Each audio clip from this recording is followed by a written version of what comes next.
Então, todas as vezes que Deus levantava um profeta e colocava na boca desse profeta uma palavra de conserto, é porque ele não queria executar juízo, ele queria manifestar misericórdia. Então eu vou falar de novo, você completa, tá bom? Todas as vezes que Deus colocava uma palavra de conserto na boca de um profeta, é porque ele não queria manifestar juízo, ele queria manifestar misericórdia. Diga comigo, misericórdia.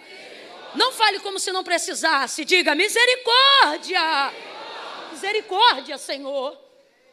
Às vezes você diz em oração, misericórdia, Senhor. Às vezes você clama em petição, misericórdia, Senhor. Você suplica por situações de fragilidade, vulnerabilidade na sua vida. E suplicando você diz, Deus, tem misericórdia. Mas quando Deus levanta um profeta, quando Deus libera uma palavra de conserto, você pensa que Ele te rejeita. Não, Ele está te trazendo para mais perto. Ele ouviu o teu clamor, Ele atendeu a tua súplica.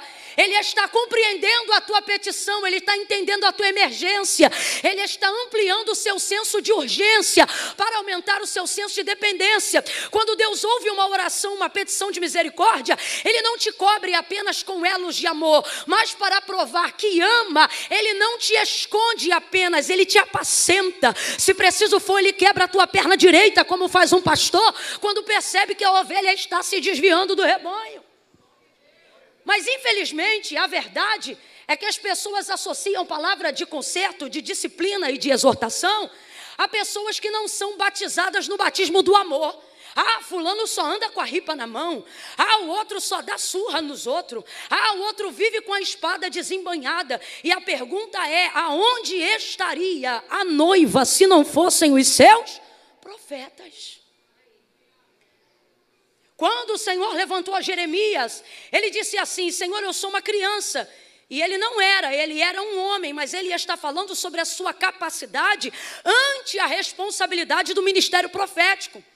Então ele diz, Senhor, eu sou uma criança. O que ele está dizendo? Senhor, não há envergadura o suficiente em mim para sustentar o ministério profético. E o Senhor vai adverti-lo dizendo, não digas eu sou uma criança, porque o que eu te mandar falar, você vai falar.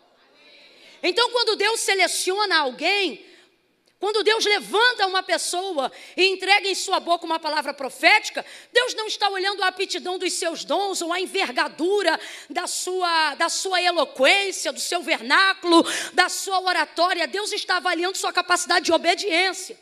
Por exemplo, Ezequiel capítulo de número 37, a visão dele no vale de ossos secos. O Senhor me tomou pela mão, me levou e me deixou no meio de um vale que estava cheio de ossos, e os ossos estavam sequíssimos. E me disse, filho do homem, poderão viver esses ossos? Ele vai dizer, Senhor Deus Jeová, tu sabes. O que isso significa? Senhor, sobre esse vale eu não sei nada, mas do Senhor eu sei o suficiente. É isso que significa tu sabes.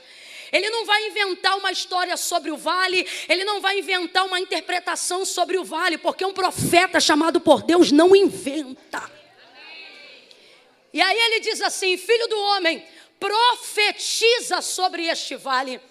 E alguém pensa que imediatamente Ezequiel vai começar a profetizar, mas ele não vai.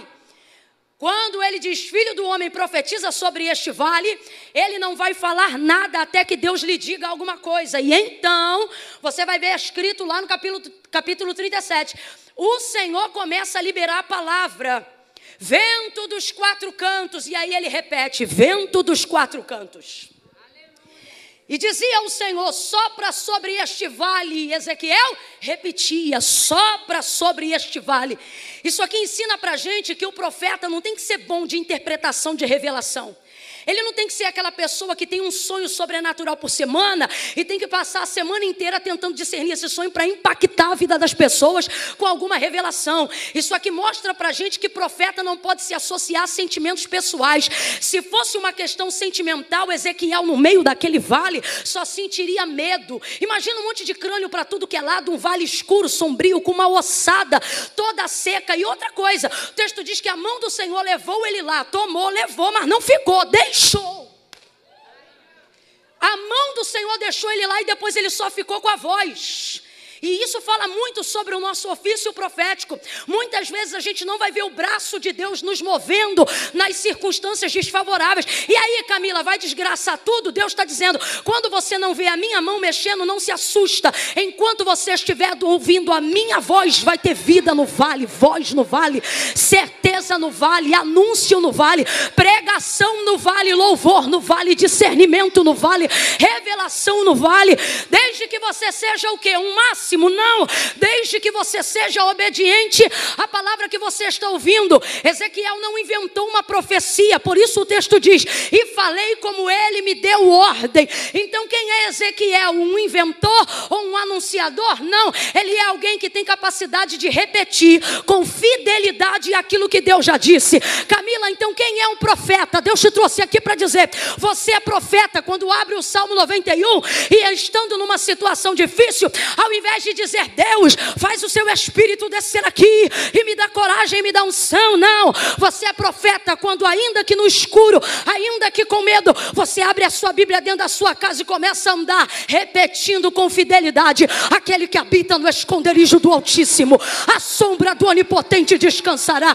Direi do Senhor, Ele é o meu Deus, o meu refúgio, a minha fortaleza, nele eu confio, porque Ele me livrará do laço do passarinheiro, da peste perniciosa. Ele me cobrirá com suas penas, debaixo das suas asas eu estarei seguro. Não tem capeta que resista a palavra de Deus na boca de alguém que consegue repeti-la com fidelidade.